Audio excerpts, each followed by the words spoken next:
Hello দর্শক, আসসালামু আলাইকুম। আশা করি সকলেই ভালো আছেন। তো দর্শক, আপনারা দেখতে পাচ্ছেন আমরা কিভাবে আমাদের এই চাষের জমিটিতে কিভাবে এই গবাদি পশুর জন্য ঘাসগুলো চাষ করে থাকি।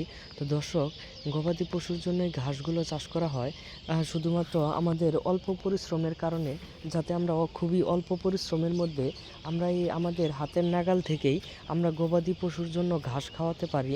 এবং আমরা যদি এই ঘাসগুলো না চাষ করে থাকি, আমাদের অনেক দূর দূরান্ত থেকে এই ঘাসগুলো সংগ্রহ করতে হয়। তো এর কারণে আমরা বুদ্ধি করে আমাদের এক বাড়ির পাশে এই জমিতে সুন্দর করে এই গবাদি পশুর জন্য এই ঘাসগুলো চাষ করে নিয়েছি।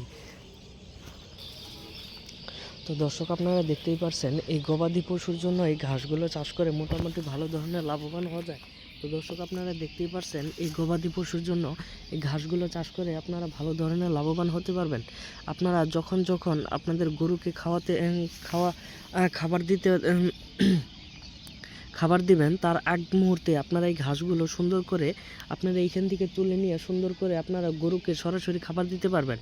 আর আপনারা যদি এই ঘাসগুলো না চাষ করে থাকেন, অনেক দূর দূরান্ত থেকে এই ঘাসগুলো সংগ্রহ করে এনে তারপরে আপনাদের খাবার দিতে হয়, এর মধ্যে আপনাদের অনেক সময় এবং অনেক পরিশ্রম লেগে যায়।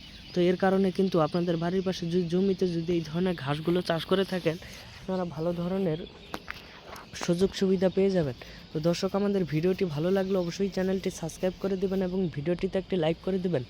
ধন্যবাদ সকলকে। সকলে ভালো থাকবেন, সুস্থ থাকবেন। আসসালামু আলাইকুম।